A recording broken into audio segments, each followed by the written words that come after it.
রাতের জেরুজালেম প্রার্থনা শহর, ইতিহাসের শহর, কিন্তু আজ সেখানে বাতাস ভারী হয়ে আছে এক অদৃশ্য প্রতিরোধে। মোমবাতির আলোয় হাজার মুখ একসঙ্গে ঝলসে উঠছে, চোখে ক্লান্তি, মুখে অবিচল দৃঢ়তা। তারা বলছেন তারা লড়াই করবেন অস্ত্রে নয়, লড়বেন প্রার্থনায়। এই দৃশ্য শুধু একদিনের বিক্ষোভ নয়, বরং এক জাতির অন্তর্দ্বন্দ্ব, বিশ্বাস বনাম কর্তব্য, আত্মা বনাম রাষ্ট্র।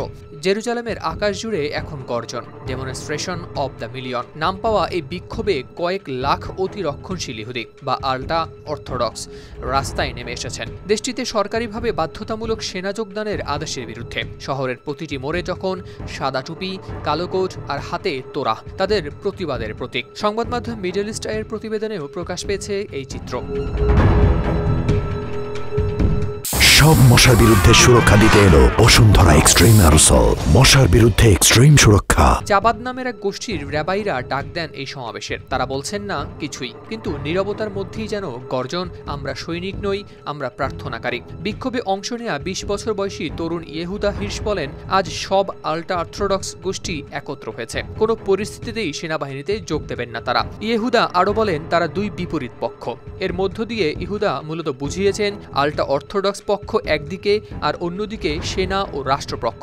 ইহুদা বলতে থাকেন, সর্বশেষ লড়াইয়ের ১০ বছর পর প্রথমবারের মতো সবাই একত্র হয়েছেন। তারা যেমন হামাসে যোগ দেবেন না, তেমনি ইসরায়েলি সেনাবাহিনীতেও না।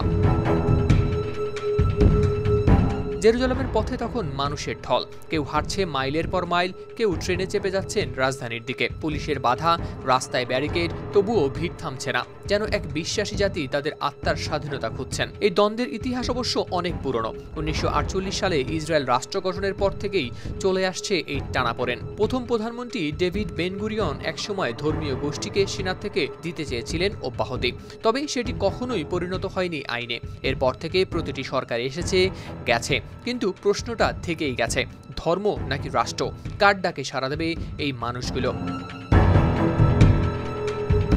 সম্প্রতি সামরিক পুলিশ যখন সেনা যোগ দিতে অস্বীকৃতি জানানো কয়েকজন শিক্ষার্থীকে গ্রেপ্তার করে, তখনই ঘি পড়ে আগুনে। ইসরায়েলি সংবাদ মাধ্যম চ্যানেল 12 নিউজের খবরে বলা হয়, প্রধানমন্ত্রী বেনিয়ামিন নেতানিয়াহুর লিকুদ পার্টির পররাষ্ট্র ও প্রতিরক্ষা বিষয়ক নতুন কমিটির চেয়ারম্যান বোয়াজ বিসমুথ একটি নতুন খসড়া আইন প্রস্তুত করতেই আবারও জেগেছে বিতর্ক। অনেকে বলছেন এটি কেবল রাজনৈতিক আপোষ, কোনো প্রকৃত সমাধান নয়। হাওলাদার শামীম, RTV।